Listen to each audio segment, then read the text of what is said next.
নমস্কার বন্ধুরা, আশা কিচেন অফিসিয়ালে তোমাদের সবাইকে স্বাগত।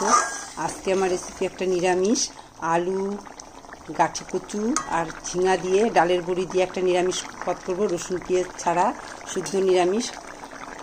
তোমাদের সঙ্গে এই রান্নাটা আমি শেয়ার করবো, তো ভিডিওটা স্কিপ না করে প্রথম থেকে শেষ পর্যন্ত দেখতে থাকো। আর যদি রান্নাটা ভালো লাগে তবে একটা লাইক, শেয়ার, কমেন্ট করো। আর একটা কথা বলছি, তোমরা যদি আমার চ্যানেলে এখনও সাবস্ক্রাইব করে না থাকো তো অবশ্যই একটা সাবস্ক্রাইব করে দিও, আর পাশে থাকা নোটিফিকেশন বেলটি প্রেস করে দিও নতুন নতুন ভিডিও দেখার জন্য। তো চলো রান্নার ভিডিওটা শুরু করি। কাঁচা লঙ্কা, আদা, এখানে 1 চামচ জিরা, 1 চামচ ধনিয়া বেটে নিচ্ছি, আর একটু তেল দিচ্ছি।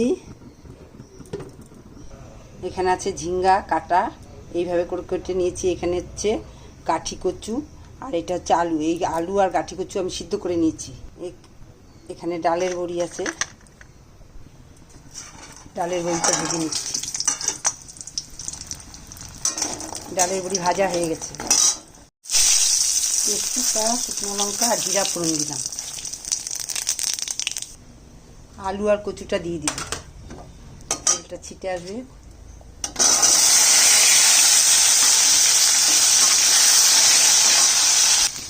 কচু আর আলু ভাজা হয়ে গেছে,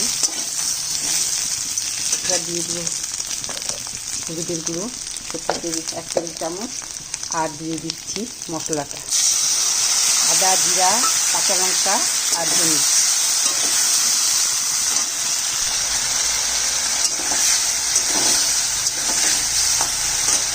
দিয়ে দিচ্ছি সামান্য ঝাল লঙ্কার গুঁড়ো। এবার দিয়ে দিচ্ছি কাশ্মীরি লঙ্কার গুঁড়ো কালারের জন্য। দিয়ে দিচ্ছি সামান্য জল।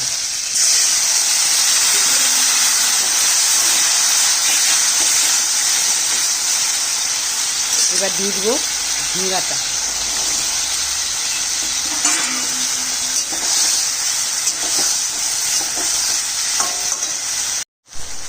স্বাদ মতো নুনটা দিয়ে দিচ্ছি।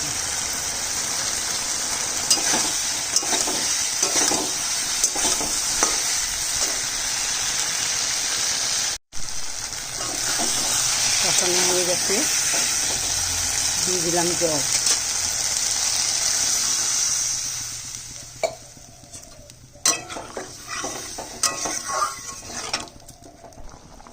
ঝোলটা ফুটে গেছে, ভাজা ডালের বড়িটা দিয়ে দিচ্ছি।